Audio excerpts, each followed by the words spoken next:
Hello, this is Dr. David Wages with North Shore Plastic Surgery and Med Spa, and I'm here to talk to you today about information you may have heard about on the news regarding breast implants and a possible breast cancer.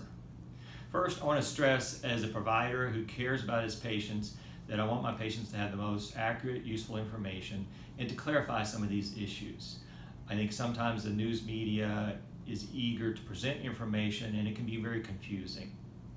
What is BIA-ALCL? That's a mouthful.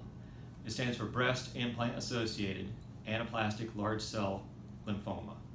It's a type of cancer that doesn't involve the breast, it actually involves the scar tissue around the breast implant. And it was first recognized as a very rare cancer associated with breast implants. When it was first reported about 10 years ago, there's very few cases, and over the years, more cases have accumulated. Currently, to date, about 250 cases have been reported in the United States and almost 500 worldwide. The majority of these have all been in breast implants associated with a rough or textured surface. Currently to date, there's been no cases associated with smooth implants, and this is regardless of whether it's gel, silicone, or saline. What are the symptoms associated with BIA-ALCL? Typically, patients would present with swelling. This may or may not have associated pain. There may be some redness, or it may be very firm. And it's to note that most of these cases don't develop for many years later. The range is about 8 to 24 years.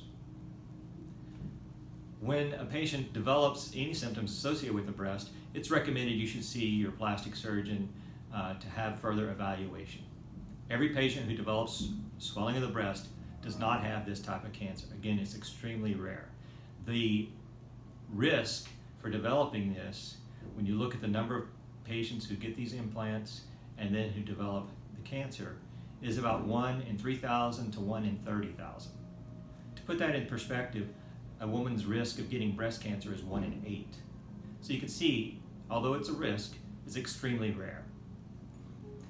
What does the FDA have to say about BIA-ALCL and breast implants?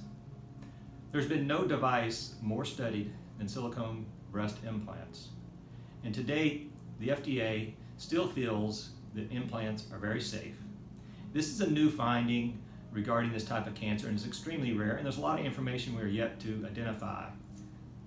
The only risk factors we do know is that it's more common in textured implants, but it's still extremely rare.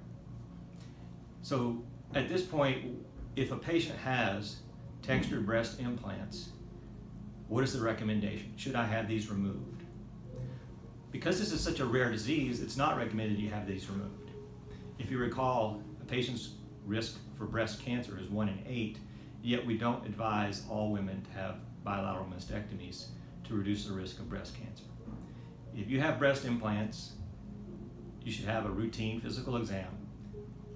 The patient is expected to do monthly self-breast examinations and to see your provider on an annual basis for breast exam.